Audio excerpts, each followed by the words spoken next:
Good morning and a happy Tuesday. Look at oyster shells. Just a whole bunch of pallets of oyster shells. That showed up yesterday.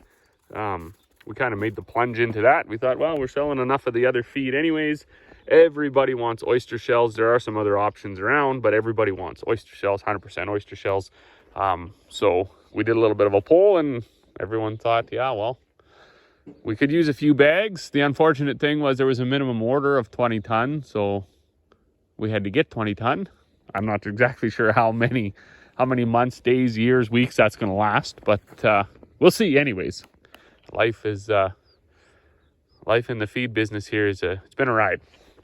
Yesterday we working on the telehandler. I've also been doing some research. I got these tires off the auction sale, and they're supposed to. The rubber fits the tire, but the rim doesn't. So I don't. I had a guy actually reach out to me from a tire place, and he's like, "Oh, I want those rims. If you bring in your tires off your telehandler and those tires and rims, we can switch them over for you, and then I'll give you something for the rims." So that might be the way we end up going. So those rims out there are split rims. These on the telehandler are solid rims. These tires are foam-filled tires.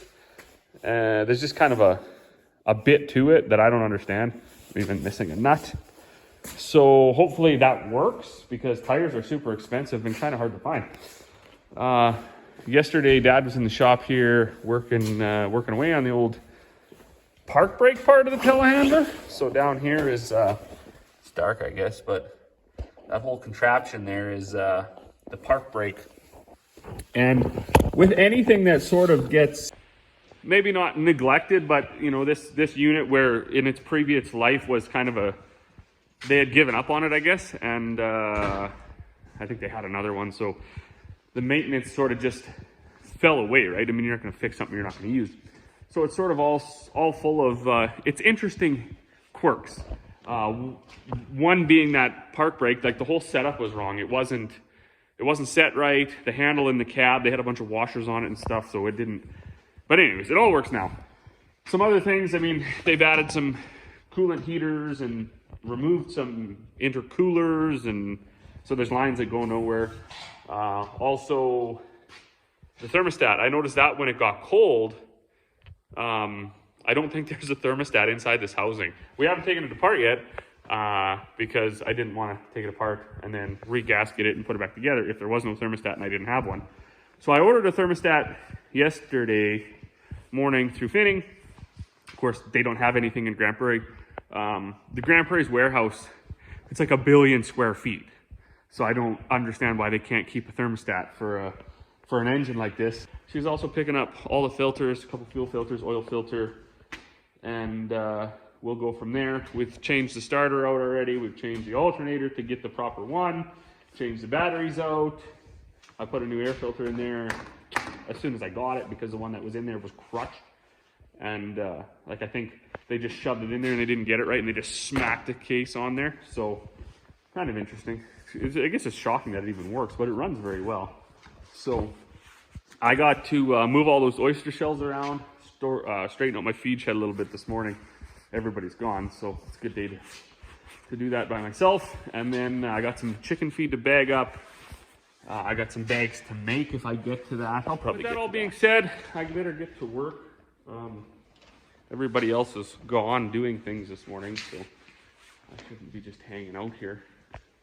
I should be working as well. So that's a big bag of chicken feed that's been sitting there. I got to bag that in 50-pound bags. That's a small bag that was just left over that wouldn't fit in that bag, because that bag's actually 2,900 pounds. Actually pretty hard on that loader.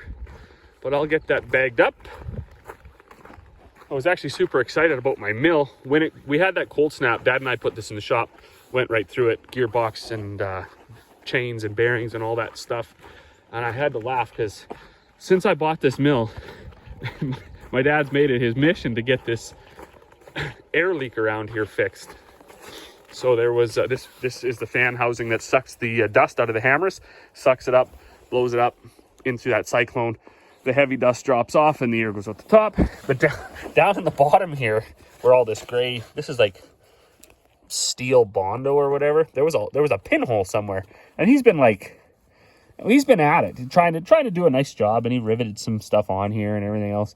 But the other day when we pulled it out of the shop after spending a couple days going through it, and it leaked right away, I just grabbed about a cup full of that gray Bondo, mixed it up, and I just covered it. So this is from the first bag I made. What was happening is it was blowing out so much dust that after you made 10 or 20 bags, you'd actually end up with a pile of really fine flour dust here, be it peas, wheat, barley, canola, doesn't matter. And then it would actually start binding up in that chain and everything else like that, and just couldn't have that. Made a hell of a mess. So it's fixed now. Now nothing comes out of there. I got this side screen off because a couple of drips of hydraulic oil. I'm trying to find it where they're coming from. I don't know if it's, you know, loose hose clamp here or down there. Of course, in ag, there's always something to fix. Some people ask me, they're like, well, when you're done seeding and you're done harvesting, what do you even do? Well, there's grain bins to check, there's grain to haul, there's feed to make, there's stuff to sort out, there's people to talk to. I just got off the phone with the Bullseye rep. There's molasses to load and sell. There's always something to do. But what I got to do right now, move all these bags over there, these pallets over there, all these lick tanks over there, and then I think in this back corner I'm going to stack up the oyster shells. I should be able to stack them about 3 pallets high, and then they can just stay here for whatever.